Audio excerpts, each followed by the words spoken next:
O convívio forçado por conta do isolamento social tem sido uma prova de fogo para muitos casais, para muitas famílias, na verdade. Casos de desentendimentos ganharam força. Não raro, casais começaram a questionar o próprio casamento. E aí vem aquela grande questão, não é? Como manter um bom convívio em um período tão difícil como esse que a gente está enfrentando? Pois bem, a gente conversa com o psicólogo, terapeuta e consultor Luiz Ozaná, nosso convidado aqui no Issa Bahia, que pode, quem sabe, dar uma luz para quem já está arrancando os cabelos em tempos de pandemia. Seja bem-vindo. Bom dia, Ozaná.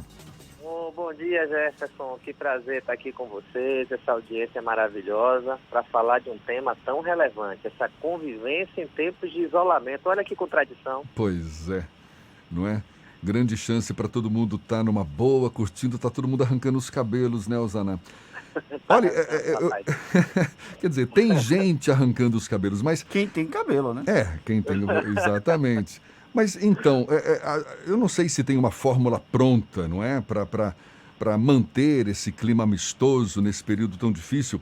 Muita gente sendo obrigada a conviver com a pessoa sem aquela válvula de escape, não é? E eu estou falando válvula de escape, que fique bem claro, não é pulada de muro, não necessariamente, mas o distanciamento, que acaba fazendo parte das relações também.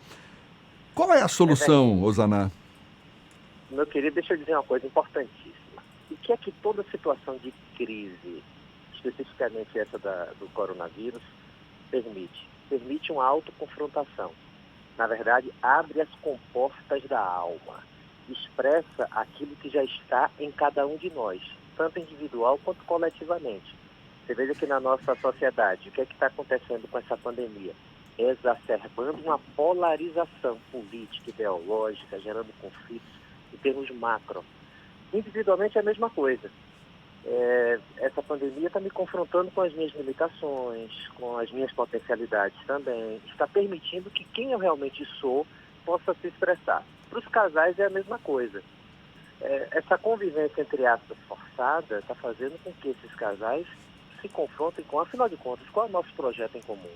Afinal de contas, quem somos nós? Afinal de contas, quais são os nossos sonhos compartilhados? Quais são as nossas diferenças e divergências? Como nós convivemos com essas diferenças?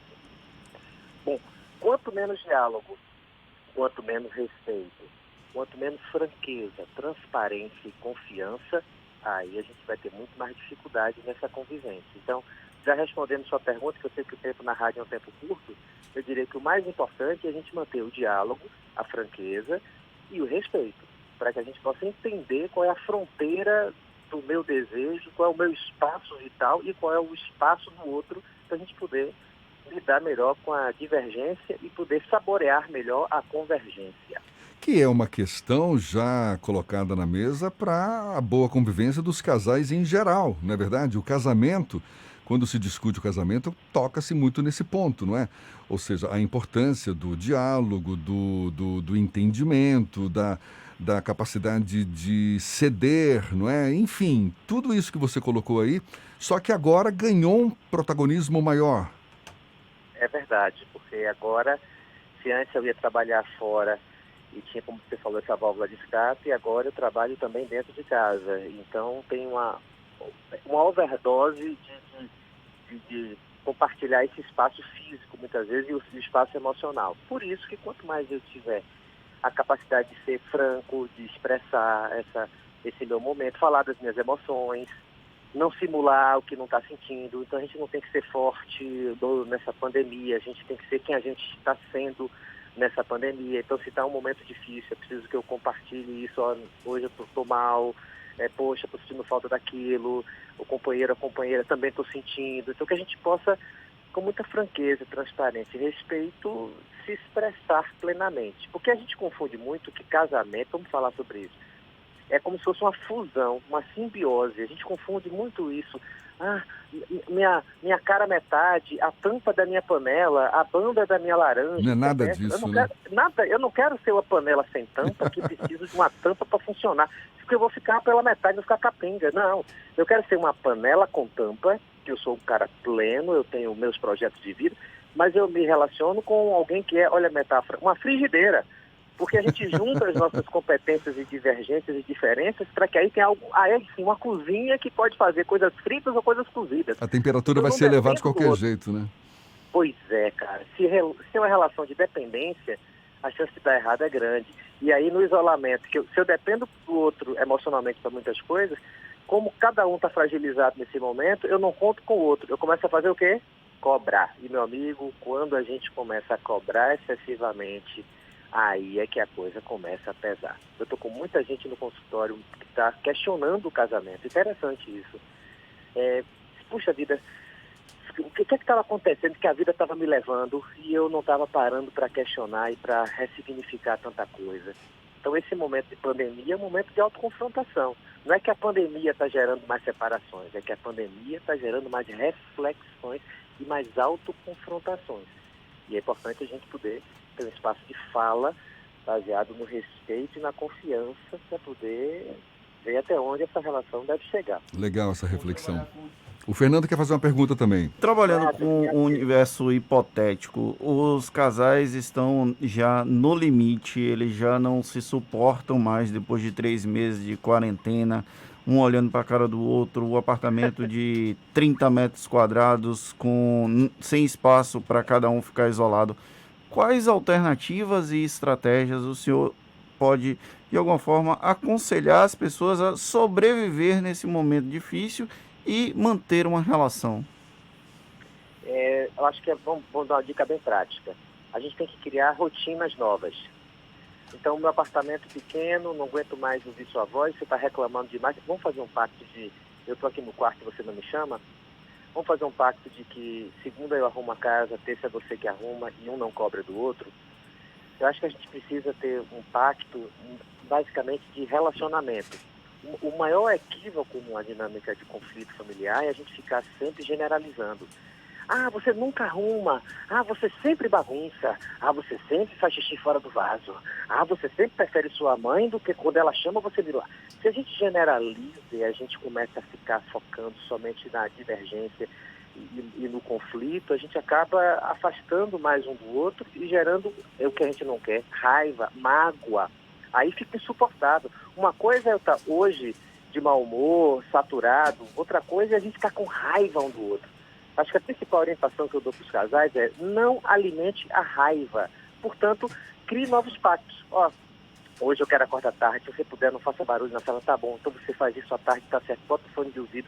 A gente precisa falar, sugerir e a gente tentar, juntos, sem essas generalizações de críticas, tentar chegar a um consenso. Outro equívoco terrível nas divergências, nas relações, é você ficar na defensividade.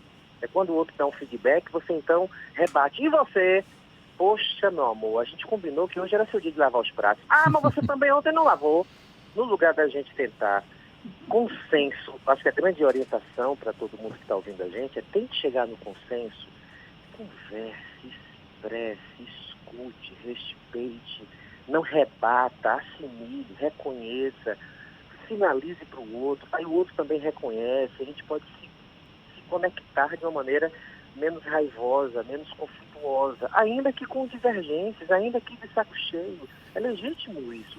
E E o tem que algum nunca momento, pode acontecer é o desrespeito, né? tem algum E o momento que desrespeito o é o que nunca senhor pode. acredita que é necessário buscar ajuda profissional para tentar manter a sanidade e manter o relacionamento? Sim, tem um referencial importante na psicologia. Quando o nível de sofrimento está muito desconectado do contexto, ou seja, quando eu sofro demais num contexto que a priori não justificaria isso legitimamente, é porque tem algo internamente que já está desestruturado, desorganizado. Vamos pegar uma analogia física. Se eu estou andando e dou uma topada com minha perna numa quina de uma mesa, dói, incomoda. A gente dá um passa-mão, dá uma alongada, segue, pode ficar um pouco vermelho, talvez um pouco roxo, mas a gente caminha. Mas se eu tiver já uma lesão no local e eu dou essa mesma topada, aí eu caio no chão, tenho que chamar o SAMU, eu não consigo botar o pé no chão de jeito nenhum, tenho que sair carregado de maca. Então, quando a minha resposta emocional está excessiva diante do contexto e da situação estímulo, então a gente precisa de uma intervenção. Então, poxa, eu já estou quebrando tudo em casa, eu já estou agressivo. Nunca gritei, estou começando a gritar que o vizinho está reclamando. Nós nunca fomos às vias de fato e já teve algo de quebrar coisa em casa.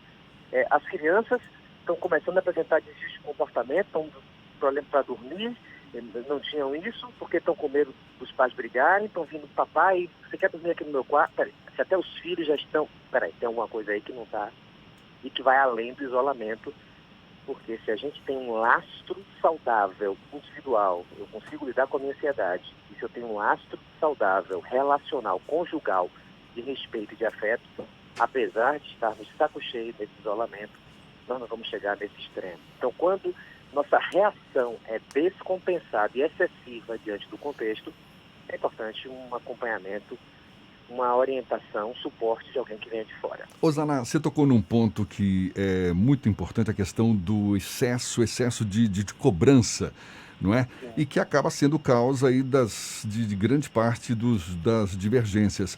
E cobrança por conta do quê? De uma expectativa que a pessoa tem, muitas vezes, do companheiro, expectativa, por sua vez, por conta daquela visão bonita que você descobriu no teu companheiro, não é? Acha que ele, no começo do relacionamento, sempre é a coisa muito mais saudável, mais bonita. Aí você descobre a pessoa que não é exatamente como você conheceu, cria uma expectativa falsa, ela não corresponde a essa expectativa, aí você cobra. Ou seja, como não ter expectativa do companheiro como estratégia para evitar esses conflitos? Isso é muito comum. A gente muitas vezes se relaciona, independente de pandemia, a gente cria relações com as outras pessoas criando idealizações. Por isso que a paixão é a paixão cega, né? Então a gente está apaixonado porque a gente idealiza e muitas vezes a gente busca no outro uma compensação para aquilo que nós não conseguimos dar conta emocionalmente em nós mesmos.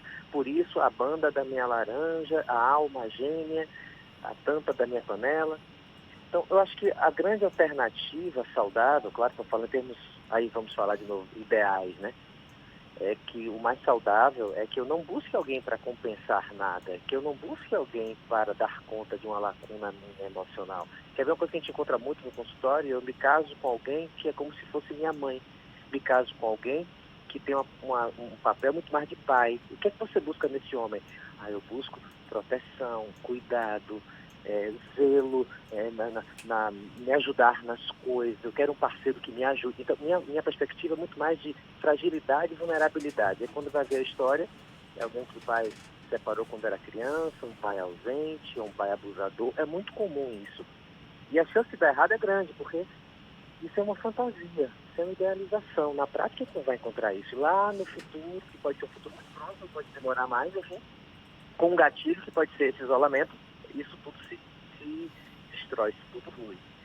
Acho que a grande questão é a gente lidar com a verdade, buscar olha, a verdade dói, a dúvida corrói, mas a mentira destrói. O que a gente precisa, por isso é o diálogo, a franqueza, a transparência, o autoconhecimento, eu identificar em mim mesmo quais são os meus limites, minhas fragilidades, os meus medos, minhas potencialidades, e tentar me relacionar com o outro como um sujeito que também tem dificuldades, fragilidades, virtudes, sem ter uma relação de dependência, para não ter cobrança, para não ter expectativa baseada na idealização. Maravilha. Tomara que a gente tenha ajudado a salvar vários casamentos, Osaná. Muito obrigado. Luiz Osaná, bom dia para você, querido. Bom dia, muito obrigado pelo carinho, um abraço a todos, adoro o programa. Valeu, obrigado. Psicólogo, terapeuta e consultor Luiz Osaná conversou conosco e essa conversa toda logo mais nos nossos canais no YouTube, Spotify, iTunes e Deezer, agora 7:21 na tarde.